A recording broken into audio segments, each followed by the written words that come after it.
Hello दोस्तों, आपका स्वागत है हमारे चैनल पे। आज का जो टॉपिक है उसका नाम है रेटिना। रेटिना क्या है? पहले हम शुरुआत करते हैं आई से। आई दुनिया की सबसे खूबसूरत चीज़ों में एक में आती है। इसी के थ्रू हम दुनिया को देख पाते हैं। रंग बिरंगी चीज़ें, ताजमहल, रेनबो, कलकलाती धूप, चलती हुई हवाएं, ये सब हम देख पाते हैं। तो ये कैसे देख पाते हैं?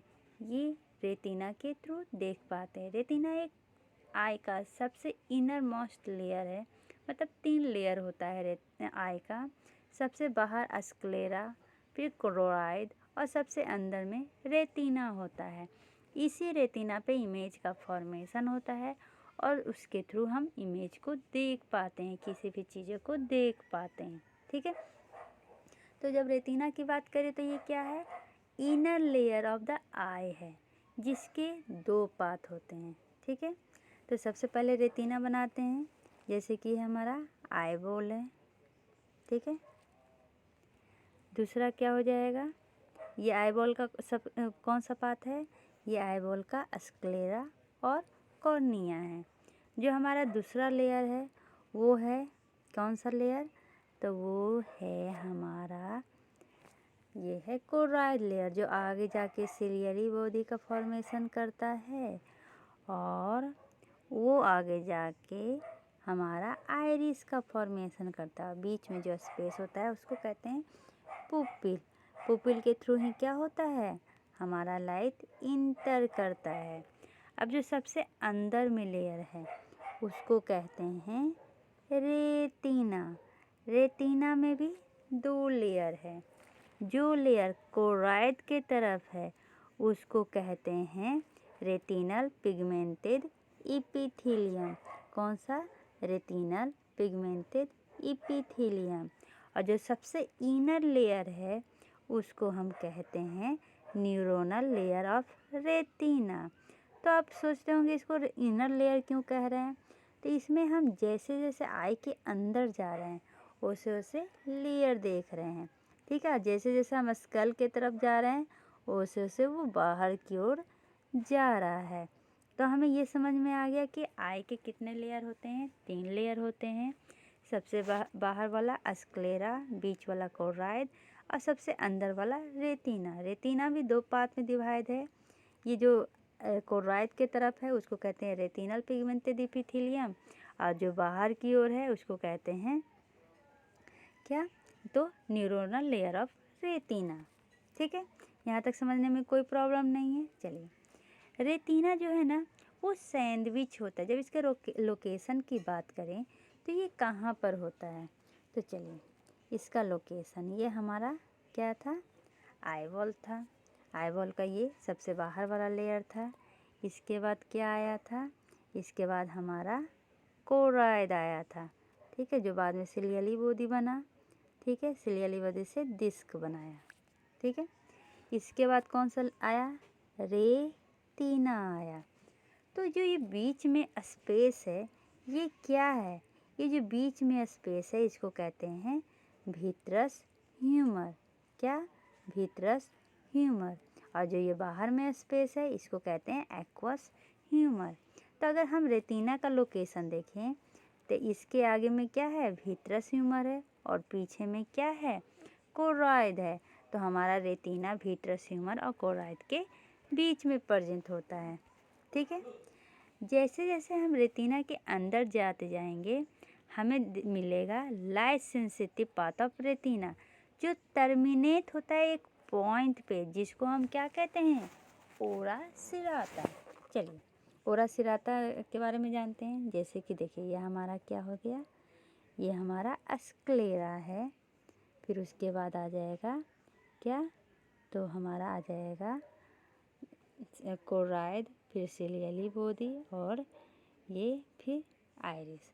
इसके बाद हमारा रेटिना आएगा। रेटिना क्या पूरी तरह पूरे सेगमेंट में होते हैं? नहीं, पूरे सेगमेंट में नहीं होते। जो न्यूरोनल होता है ना वो हाफ ही तक होता है, लेकिन जो पिगमेंटेड होते हैं वो थोड़ा यहाँ तक होते हैं।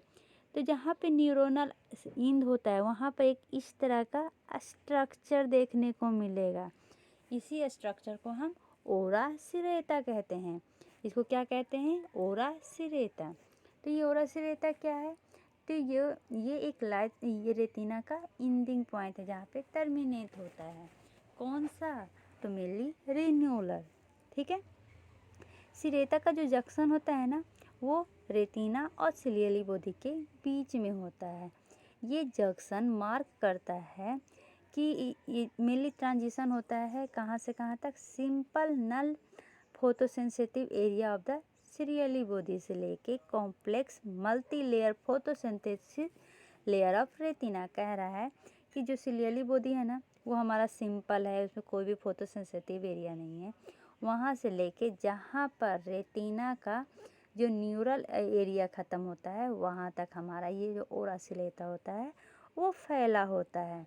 तो अगर इसका दूसरी तरह से लोकेशन चेक करना चाहें तो ये कॉर्निया स्क्लेरा जंक्शन के मिडवे में होता है, और यह कह सकते हैं इक्वेटर ऑफ आईबॉल में होता है। ठीक है। कहाँ पे होता है? तो इक्वेटर ऑफ आईबॉल से लेकर कॉर्निया स्क्लेरा जंक्शन में होता है। कॉर्निया स्क्लेरा जंक्शन क्या होता है? तो ये हमारा क्या है? जहाँ पर कॉर्निया स्क्लेरा मिल रहा है और किसके बीच में होता है? तो इक्वेटर ऑफ आईबॉल के बीच में होता है। ये दोनों के बीच में हमारा ओरा सेराता इस तरह से फैला हुआ होता है। ठीक है। यहाँ तक समझने में कोई प्रॉब्लम नहीं है। लाइट सेंसिटिव रेटिना कहने का क्या मतलब है? तो लाइट सेंसिटिव कहने का मतलब होता है कि जो लाइट से सेंसेशन कर सके, मतलब कि फोटो सेंसिटिव पिगमेंट रद और कोन के बारे में बात कर रहे हैं। ठीक है। जैसे कि आप किसी ऑप्थेल्मोलॉजिस्ट के पास गए, वो ऑप्थेल्मोस्कोप का यूज किया, तो वो सबसे पहले आपके आई में क्या देखेगा? तो देखिए, मान लीजिए ये हमारा आई है। ठीक है।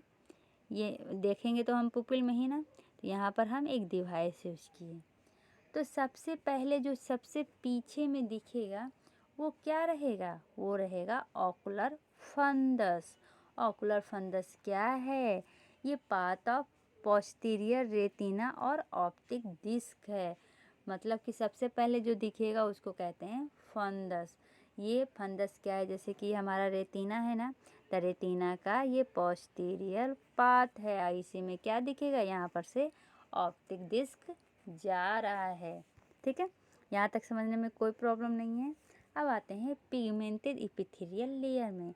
ये कंटिन्यूअस होता है और एंटीरियरली होता है as epithelial layer of the ciliary body, and posterior होता है किसका? तो एपिथेलियल लेयर ऑफ आइरिस। देखिए, जो हमारा ये पिगमेंटेड एपिथेलियल लेयर है, कहते हैं ना ये न्यूरल की बात है। ठीक है। लेकिन जो हमारा पिगमेंटेड एपिथेलियल लेयर है वो कंटिन्यू रहता है कहाँ तक? तो epithelial layer of ciliary body तक, और आइरिस का जो एपिथेलियल है ना पोस्टीरियर में, वहाँ तक ये कंटिन्यू रहेगा। लेकिन न्यूरल कहाँ तक रहेगा? जहाँ तक ओरा सिरेता खत्म आता है वहाँ पर वो ख़त्म हो जाएगा, मतलब वो सिलियरी बॉडी और ये आइरिस के एपिथेलियल में नहीं जाएगा। तो ऐसा क्यों होता है? तो चलिए पहले डिस्कस करते हैं हमारे रेटिना के बारे में। ठीक है। तो जैसे कि इससे पहले कि रेटिना का हम आगे डेवलपमेंट करें के बारे में जानें, इसको जानने के लिए कि क्यों एपिथेलियल सेल और न्यूरल सेल अलग अलग टर्मिनेट होता है। जैसे कि एपिथेलियल सेल चला जाता है सिलियरी बॉडी तक, लेकिन जो न्यूरल सेल है वो आगे ही चलिए अब देखते हैं डेवलपमेंट ऑफ रेटिना। मेनली जो रेटिना है उसका डेवलपमेंट सेंट्रल नर्वस सिस्टम से होता है, क्योंकि ये एक सेंट्रल नर्वस सिस्टम का पार्ट है।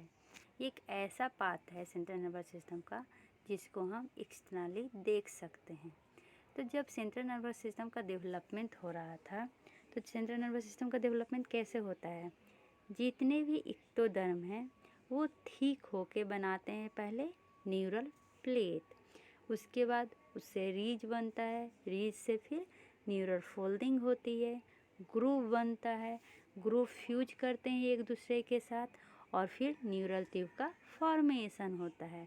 इसी न्यूरल ट्यूब से हमारा सेंट्रल नर्वस सिस्टम का डेवलपमेंट होता है। और अभी मैंने बताया कि रेटिना क्या है, सेंट्रल नर्वस सिस्टम का पाथ है, जिसको यही एक ऐसा पाथ है जिसको हम ऑप्थेल्मोस्कोप के द्वारा देख सकते हैं। ठीक है, सेंट्रल नर्वस सिस्टम का एक ऐसा पाथ जिसको हम ऑप्थेल्मोस्कोप के द्वारा देख सकते हैं। तो जब सेंट्रल नर्वस सिस्टम का डेवलपमेंट हो रहा था ना, जो हमारा न्यूरल ट्यूब है उसमें 3 वेसिकल्स डेवलप्ड होते हैं। ठीक है, पहला है फॉर ब्रेन, मिड ब्रेन और हिंड ब्रेन। फॉर ब्रेन का फर्दर 2 पाथ हो जाता है, एक होता है टेलेनसेफ्रॉन और दूसरा होता है डायनसेफ्रॉन। देखिए, तो हमारा ये 2 पाथ हो गया। अब ये हमारा डायनसेफ्रॉन से मेनली सबसे पहले एक आउटपोच निकलता है जिसको ऑप्टिक वेसिकल कहते हैं। ये ऑप्टिक वेसिकल बाद में जाके ऑप्टिक कप का फॉर्मेशन करता है। और जो हमारा ऑप्टिक कप है ना, इसमें 2 लेयर होते हैं, आउटर लेयर और इनर लेयर। इन आउटर और इनर लेयर से ही मेनली रेटिना का दोनों लेयर का डेवलपमेंट होता है। इसलिए आप जब एक बीमारी देखिएगा ना, रेटिनल डिटैचमेंट, तो उसमें ऐसा लगता है कि रेटिनल डिटैचमेंट मतलब दोनों लेयर क्या हो रहा है, डिटैच हो रहा है। लेकिन देखिए, ये दोनों लेयर पूरी तरह एक दूसरे से ज्वाइंट नहीं है, बीच में स्पेस है। इसलिए जब रेटिनल डिटैचमेंट होता है ना, तो सिर्फ इनर लेयर डिटैच होता है, आउटर लेयर डिटैच नहीं हो पाता है। ठीक है, तो कैसे फॉर्मेशन हुआ एक ओवरव्यू कर लेते हैं। डायनसेफ्रॉन से ऑप्टिक वेसिकल बना, ऑप्टिक वेसिकल से ऑप्टिक कप बना। ऑप्टिक कप में 2 लेयर होते हैं, एक इनर और आउटर। यही इनर और आउटर रेटिना बनाता है। इनर जो होता है वो डिफ्रेंशिएट होता है न्यूरल लेयर में, और जो आउटर लेयर होता है वो डिफ्रेंशिएट होता है पिगमेंटेड लेयर ऑफ एपिथेलियम में। ठीक है, जब आप ऑप्थेल्मोस्कोप से देखिएगा तो आप देखिएगा मेनली 2 लैंडमार्क। जब आप ऑप्थेल्मोस्कोप से आई में देखते हैं, मान लीजिए हमारा आई है और ये ऑप्थेल्मोस्कोप से आप आई में देख रहे हैं, ये हम मेनली किस साइड की बात कर रहे हैं, राइट। ठीक है, क्यों बताऊंगी, ये हमारा नोज है। ठीक है, तो ऐसा आप लेफ्ट में भी देख सकते हैं, लेकिन अभी जो फोकस कर रही हूँ वो समझिए। जब आप ऑप्थेल्मोस्कोप से देखिएगा तो आपको 2 डॉट मिलेगा आई में। ठीक है, इस तरह का एक डॉट में क्या होगा, ऐसे ऐसे बहुत सारे निकले रहेंगे। तो आप इन दोनों को क्या समझिएगा, ये दोनों है क्या, तो ये 2 है, ये मेनली लैंडमार्क कहलाता है। एक है ऑप्टिक डिस्क और एक है मैकुला। अब कैसे पहचानिएगा कि कौन सा ऑप्टिक डिस्क है, कौन सा मैकुला है, तो आय बंद करके एक चीज़ देखिए, नाक के तरफ कौन है, जो नाक के तरफ है या नोज के तरफ है वो होगा हमारा ऑप्टिक डिस्क, और जो नोज से दूर है वो होगा मैकुला। तो इस तरह से एक पहचान लिए। दूसरा तरीका क्या है, देखिए किससे ब्लड वेसल्स निकल रहे हैं, वो होगा हमारा ऑप्टिक डिस्क, या नर्व जैसा कुछ निकल रहा है वो होगा हमारा ऑप्टिक डिस्क का। जहाँ से कुछ नहीं निकल रहा है वो होगा हमारा मैकुला, क्योंकि जो हमारा मैकुला होता है वो एवेस्कुलर होता है। उसमें क्या होते हैं, फोविया होता है, जहाँ पर मेनली हमारा क्या होता है, फोटो रिसेप्टर पिगमेंट रसन कोण प्रेजेंट होते हैं। ठीक है, तो आप हम एक एग्जांपल बता रही हूँ, ये हमारा नोज है, हम इस आई में देख रहे हैं। ठीक है, तो ये बताइए ये दोनों में हमारा ऑप्टिक डिस्क कौन है और हमारा मैकुला कौन है, नाक के तरफ कौन सा है, ये तो ये हो जाएगा ऑप्टिक डिस्क और ये हो जाएगा मैकुला। कितना इजी वे से हम इसे डिफ्रेंशिएट कर सकते हैं। अब जानते हैं इसके बारे में आगे। जो येलोइश एरिया और लिटिल नजल मतलब नाक की तरफ जो दिखेगा वो होता है हमारा ऑप्टिक डिस्क।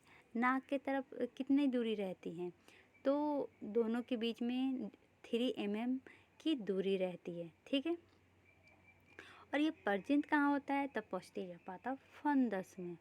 और जो ये दूसरा येलोइश कलर दिखेगा वो होगा मैकुला लुटिया।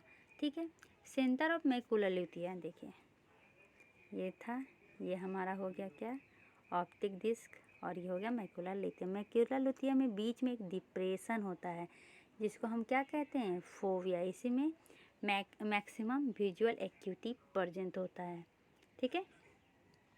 तो अब देखते हैं कि कैसे हम डिफ्रेंशिएट कर सकते हैं ऑप्टिक डिस्क और मैकुला लुटिया में। जो मैकुला होता है ना, वो mainly macula lutea 5 mm circular area होता है और ये डीपर रेड होता है। और बाकी एरिया से क्या, ये डीपर रेड होता है। मैकुला लुटिया कैसा होता है, डीपर रेड होता है। और 2 डिस्क क्या होता है, diameter temporal to optic disc. मतलब अगर डिफ्रेंशिएट करें तो देखिए 2 है लैंडमार्क, तो जो नज़ल होगा वो हो जाएगा ऑप्टिक डिस्क और जो टेम्पोरल एरिया की तरफ होगा वो हो जाएगा हमारा मैकुला। ठीक है।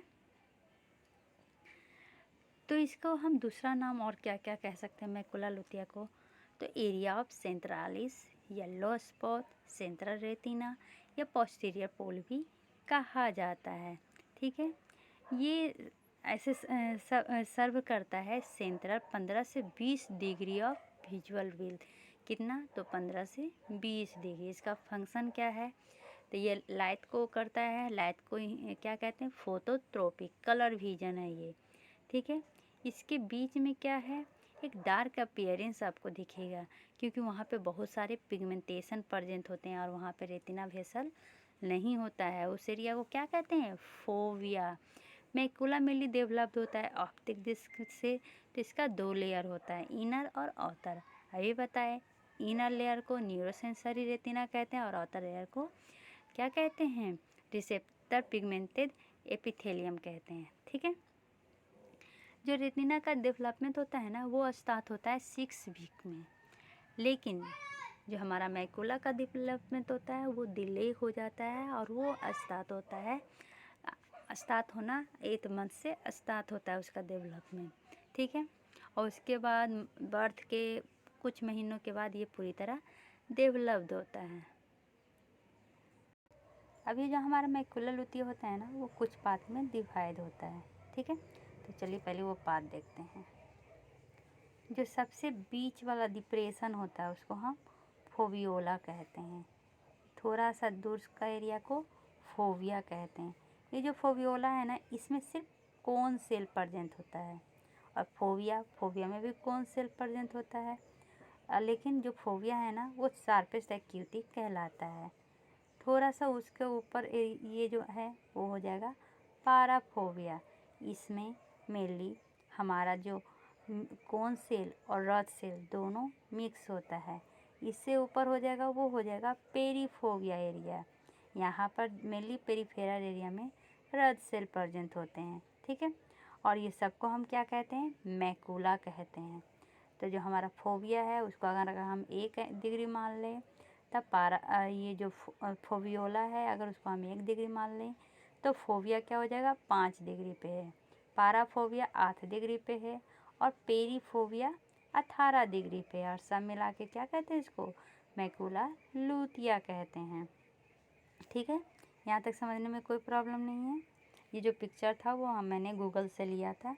जो मैकुला लुटिया है ना, इसमें फोटो रिसेप्टर प्रेजेंट होता है, मतलब कि रॉड और कोन, लेकिन कोई भी ब्लड वेसल्स प्रेजेंट नहीं होते हैं, इसलिए इसको इवेस्कुलर कहा जाता है।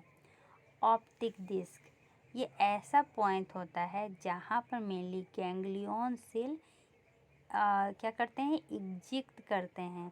इसी के थ्रू, ऑप्टिक डिस्क के थ्रू ही क्या होता है, गैंग्लियन नर्व्स क्या होता है हमारे ब्रेन की ओर जाता है, मतलब आई को छोड़ता है। इसमें कोई भी रड और कोन सेल प्रेजेंट नहीं होते हैं, इसलिए इसको ब्लाइंड स्पॉट भी आई का कहा जाता है। यहाँ तक समझने में कोई प्रॉब्लम। अगर इसकी कलर की बात करें तो ये ऑरेंज से पिंक कलर का होता है, लेकिन अगर पेल कलर का हो जाए मतलब कि ये इंडिकेशन होता है डिजीज के लिए। जो nerve fibre mainly optic nerve जो एग्जिट करता है आई से, वो पोस्टीरियर पास से एग्जिट करता है और वो स्क्लेरा में होल करके हुए जाता है। ठीक है।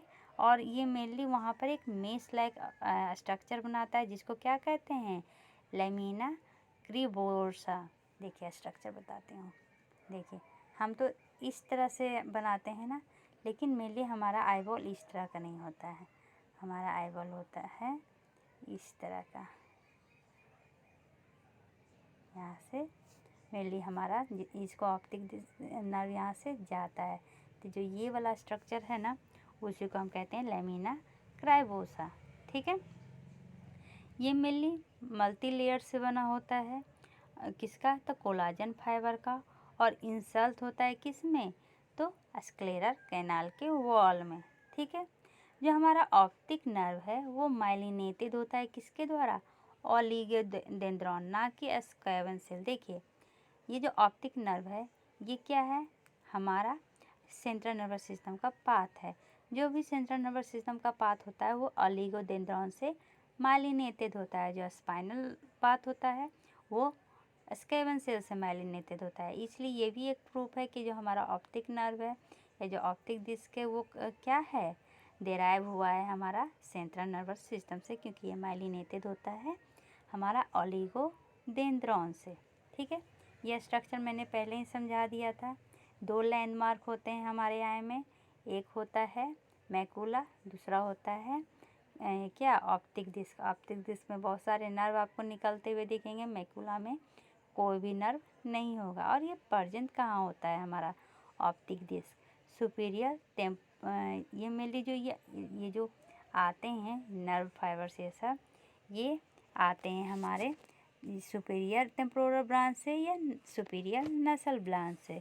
तो ये पता कैसे चलेगा कौन सा सुपीरियर टेम्पोरल ब्रांच से आया है, कौन सा सुपीरियर नसल ब्रांच से आया है? तो देखिए, ये हमारा आई है, ये है। ठीक है, ये पहले 2 पार्ट में डिवाइड हो जाता है। जो इधर वाला पार्ट है नोज की तरफ, उसको कहते हैं सुपीरियर नजर ब्रांच। और ये जो इधर से आया है, जो टेम्पोरल तरफ का एरिया है, उसको कहते हैं टेम्पोरल, ये सुपीरियर टेम्पोरल ब्रांच। और दोनों से सेंट्रल रेटिना, सेंट्रल नहीं, कॉमन रेटिना आर्टरी आता है। ठीक है, वैसे ही अगर नीचे की बात करें तो इंफीरियर नसर ब्रांच, इंफीरियर टेम्पोरल ब्रांच, और दोनों से मिल के बीच में एक कॉमन रेटिनल आर्टरी आके ऑप्टिक डिस्क में मिलता है।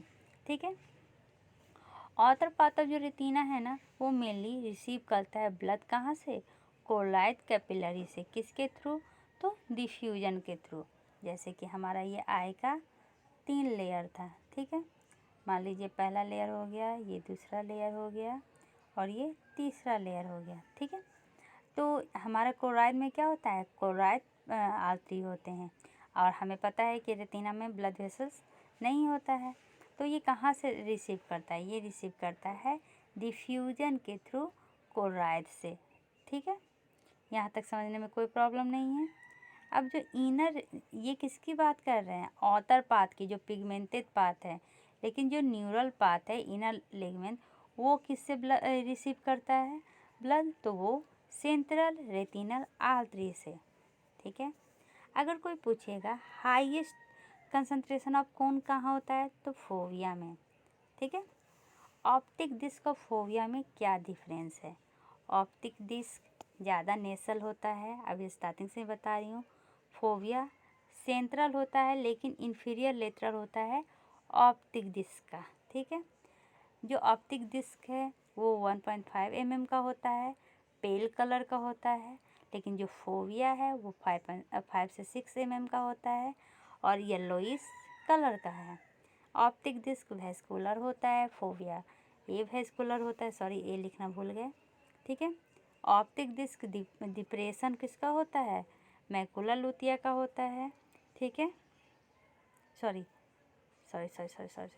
जो ऑप्टिक डिस्क है उसका जो डिप्रेशन है वो उसको क्या कहते हैं? फिजिकली कपिंग कहते हैं। लेकिन जो फोविया है वो मैकुला लुटिया का डिप्रेशन है, इसलिए इसको फोविया कहते हैं। ठीक है, यहाँ तक समझने में कोई प्रॉब्लम नहीं है। अभी जो ऑप्टिक डिस्क है वो क्या है? मार्जिन उसका शार्प होता है, लेकिन मैकुला लुटिया का मार्जिन डिफ्यूज होता है। फोविया के थ्रू ये न्यूट्रिशन लेता है कहाँ से? तो कोराइड प्लेक्सस से। ठीक है, और इसमें क्या होता है? डबल ब्लड सप्लाई होता है, एक तो कोराइड प्लेक्सस से, ऊपर से कॉमन रेटिनल आर्टरी से। ठीक है, अब जब रेटिनल का सेल या लेयर की बात करें तो मेनली ये 4 लेयर से, ये इसमें 4 सेल से होता है। कौन कौन सा? Epithelial cell, photoreceptor cell, neuronal cell और ग्लियल सेल। एक बीमारी है जिसको कहते हैं रेटिनल डिटैचमेंट, इसमें क्या होता है ना कि रेटिना डिटैच हो जाता है। इसका कहने का क्या मतलब है? इसका कहने का ये मतलब नहीं है कि पूरा रेटिना डिटैच हो जाता है। जैसा कि आपको एम्ब्रायोलॉजी में बताए, हमारा रेटिना का डेवलपमेंट किससे होता है? ऑप्टिक कर्व से होता है। इसका 2 लेयर होता है, आउटर लेयर और ये इनर लेयर।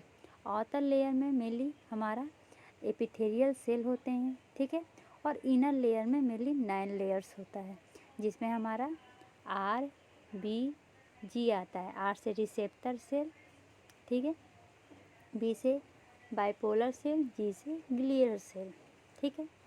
तो जब डिटैचमेंट होता है ना, तो ये वाला लेयर ऐसे डिटैच हो जाता है, ना कि हमारा आउटर इनर लेयर सिर्फ डिटैच होता है। ये हमेशा याद रखिएगा, ठीक है। चलिए अब इसका देखते हैं अरेंज। देखिए सबसे ऊपर क्या है हमारा, ये है स्क्लेरा, ठीक है। स्क्लेरा के बाद ये कोलाइड है, जहाँ पे मेनली ब्लड वेसल से सब प्रेजेंट है। उसके बाद हमारा आता है रेटिना। रेटिना में सबसे पहला लेयर क्या था? एपिथेलियल पिगमेंटेड सेल, वो हमारा ये है, ठीक है। ये जो एपिथेलियल पिगमेंटेड सेल है, इसमें एक न्यूक्लियस होता है, जिसको हम क्या कहते हैं? मेलानोजोम्स कहते हैं, जो मेनली इस क्या करता है? मेलानिन का सेक्रिएशन करता है। और ये दोनों एक दूसरे से अटैच होता है टाइट जंक्शन के थ्रू, ठीक है। अब एक कोड याद रखिएगा, आर बी जी। क्या है? R B ji. आर क्या है? फोटो रिसेप्टर, ठीक है। फोटो रिसेप्टर में क्या आते हैं? या तो रद आएगा या कोन आएगा। क्या क्या? रद या कोन, ठीक है। क्या क्या आएंगे? रॉड सेल आएंगे या कोन सेल आएंगे। इसमें भी 2 सेगमेंट होता है, ये पहला आउटर सेगमेंट, इसको inner segment, outer segment inner segment, outer segment inner segment, ठीक है। आर बी, बी से क्या है? Bipolar cell. क्या होगा? बाइपोलर सेल अटैच होगा, ठीक है।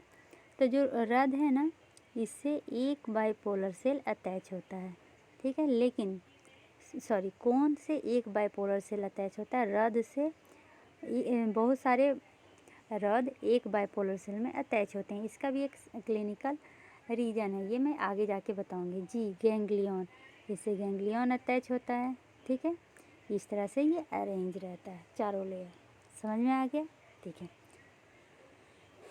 रेटिना में पिगमेंटेड सेल प्रेजेंट होते हैं, ये एपिथेलियम में, उसको कहते हैं मेलानोजोम, जो सेक्रिएट करता है मेलानिन।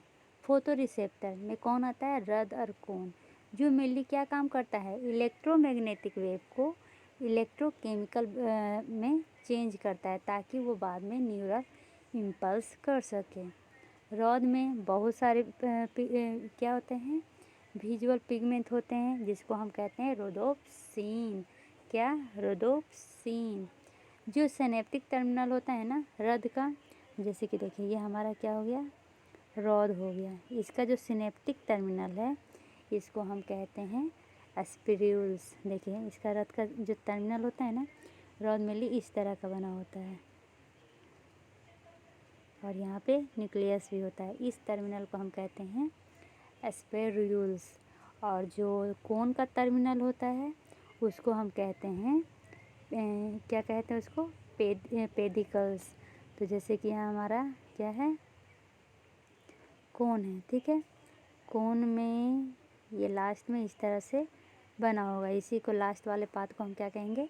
पेडिकल्स कहेंगे, ठीक है। तो हम अटैच कैसे करते हैं? आर बी जी। एपिथेलियल सेल तो है ही, तो वो तो आउटर सेल में आ जाता है। इनर सेल कहाँ से स्टार्ट होता है? तो रिसेप्टर, बाइपोलर, गैंग्लियन सेल, जिसको ग्लियल सेल भी कहा जाता है, ठीक है। कोन में एक ही बाइपोलर होता है, लेकिन बहुत सारा रद एक बाइपोलर में जुड़ा होता है। मतलब कि एक कोन से एक बाइपोलर जुड़ता है, लेकिन बहुत सारे रद में एक बाइपोलर जुड़ सकते हैं, लेकिन कभी भी दो कोन में एक बाइपोलर नहीं होता है। इसका भी क्लिनिकल रीजन है। जैसे कि देखिए एक कोन मेनली क्या करता है? तो ब्राइट लाइट को करता है, इसीलिए इसको वेवलेंथ क्या करना चाहिए? डिस्टिंग्विश रखना चाहिए।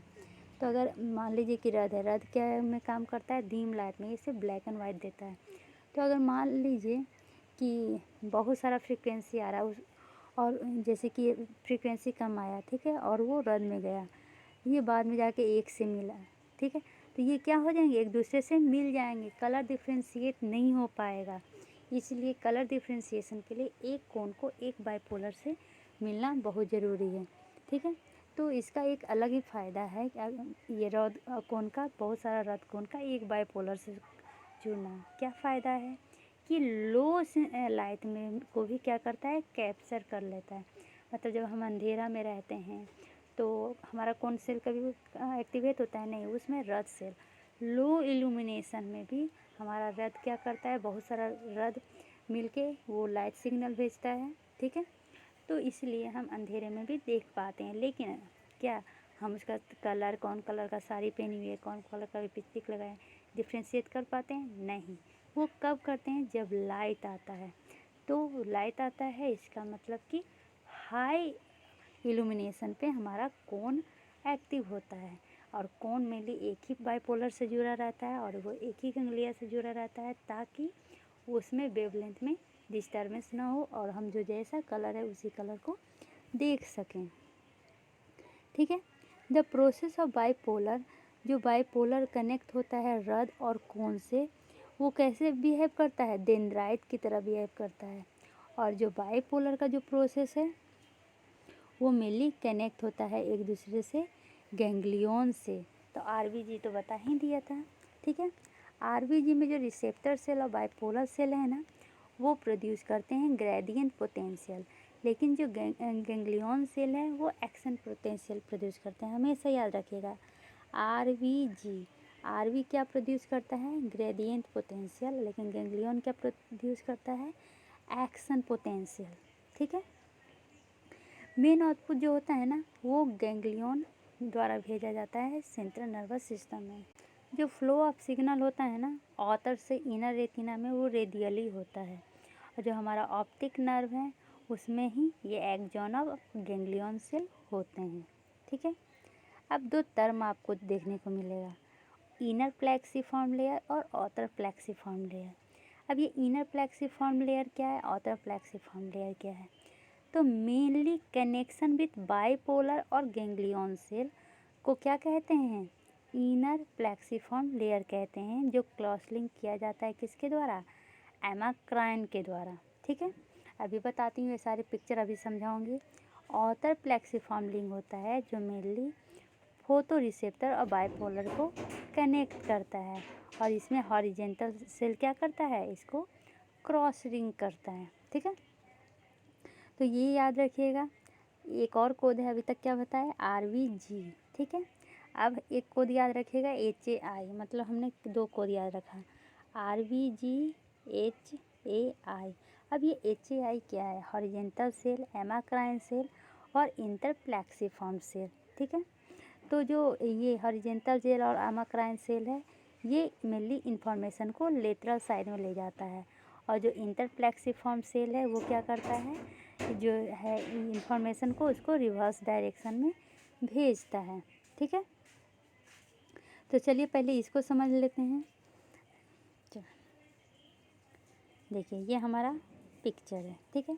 सबसे पहले हमने क्या अरेंज किया था, एपिथेलियल सेल को, ठीक है। इसके बाद क्या आया था, आरबीजी। तो आरबीजी में मान लीजिए ये हमारा रद है, अभी उतना कन्फ्यूजन मत कीजिए, और ये हमारा कोन है, ठीक है। उसके बाद क्या आया था, बाइपोलर सेल आए थे, ठीक है। यहाँ तक समझने में कोई प्रॉब्लम नहीं है। और उसके बाद हमारा गैंग्लियन आया था, ठीक है। ये पिक्चर थोड़ा बड़ा बन गया, ये पिक्चर देखें। अब क्या है, आरबीजी तो हो गया, अब क्या है, एचएआई, हॉरिजेंटल, एमाक्राइन और इंटर कनेक्शन। जो हॉरिजेंटल है ना, ऐसे याद रखिएगा, दो जगह कनेक्शन होता है, एक जगह जहाँ पे आरबी मिलता है और दूसरा जहाँ पर बीजी मिलता है, ठीक है। तो जहाँ पर आर मिलेगा वहाँ पर कौन सा ये ऐसे कनेक्शन बनाता है, हॉरिजेंटल, देखिए जहाँ पर आर मिल रहा है, और जहाँ पर ये ए मिल रहा है, सॉरी, जहाँ पर बीजी मिल रहे हैं वहाँ पर एमाक्राइन आगे पीछे कहीं पर भी ये कनेक्शन बना सकता है। तो फिर आई इंटरकनेक्शन कहाँ पे होता है? तो ये जो आर और जी के बीच में ये इंटरकनेक्शन क्या करता है? एक दूसरे को कनेक्ट करता है।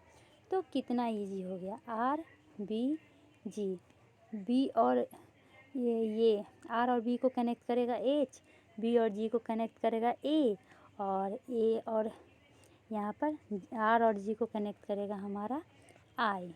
यहाँ तक समझने में कोई प्रॉब्लम नहीं है, क्योंकि ऐसे कन्फ्यूजन हो जाता है कौन किसको कनेक्ट करता है, तो इससे आप इजीली याद कर सकते हैं। अब ये जो हमारा आउटर इनफ्लक्स है और इनर फ्लक्स है, ये कैसे बनता है? तो आपको एक और कोड याद रखना पड़ेगा, मैम। ये क्या है? एम से मूरल, ए से एस्ट्रोसाइट और एम से माइक्रोग्लिया। मूरल सेल क्या होता है ना, ग्लिया में एक मूरल सेल आता है जो मेनली यहाँ पर एक कनेक्शन बनाता है, ठीक है, इस तरह का। और ये एक ऊपर भी कनेक्शन बनाता है, ठीक है। देखिए यहाँ पे ये है मूलर सेल, ये नीचे यहाँ पे इस तरह का कनेक्शन बना रहा है और ये ऊपर भी कनेक्शन, जो नीचे में कनेक्शन बना रहा है इसको कहते हैं आउटर प्लेक्सिफॉर्म और इसको कहते हैं इनर प्लेक्सिफॉर्म। यहाँ तक समझने में कोई प्रॉब्लम नहीं हुआ होगा। तो मेनली आउटर प्लेक्सिफॉर्म क्या है? तो ये फोटो रिसेप्टर और बाइपोलर के बीच में होता है और इसमें क्या होता है? हॉरिजेंटल सेल क्रॉस लिंकिंग होता है। इनर में बाइपोलर गैंग्लियन और इसमें एमाक्राइन का क्रॉस लिंकिंग होता है, ठीक है। रादर कौन सेल है ना, वो यूज करते हैं glutamate as a neurotransmitter. Bipolar cell है वो भी ग्लूटामेट यूज करते हैं और गैंग्लियोनिक सेल है वो भी ग्लूटामेट यूज करते हैं या रिलीज करते हैं, ठीक है। इसका क्या मतलब हुआ? जितना भी आरबीजी है सब glutamate as a neurotransmitter use करता है, ठीक है। लेकिन एचएआई की बात करें तो जो एच है वो गावा, मतलब एच कहने का क्या मतलब? हॉरिजेंटल वाला गावा, ये इनहिबिटरी सेल है। एमाक्राइन ये भी गावा ग्लाइसिन या एसिटाइल कोलिन डोपामीन, ठीक। और इंटरकनेक्शन क्या करता है? कनेक्शन का काम करता है। अब जब समरी की बात करें तो आरबीजी तीनों क्या करेगा? प्रोड्यूस करेगा ग्लूटामेन एज ए न्यूरोट्रांसमीटर। आरबी क्या करता है? ग्रेडियंट पोटेंशियल ये प्रोड्यूस करता है और जी एक्शन पोटेंशियल प्रोड्यूस करता है जो मेनली सेंट्रल नर्वस सिस्टम तक जाता है।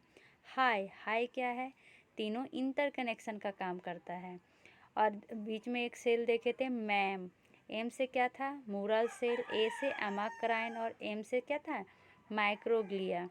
ये क्या करता है? सब लेयर को अपने अप्रोप्रिएट जगह पे रखता है और उसको एक दूसरे से इंसुलेट करता है, ठीक है।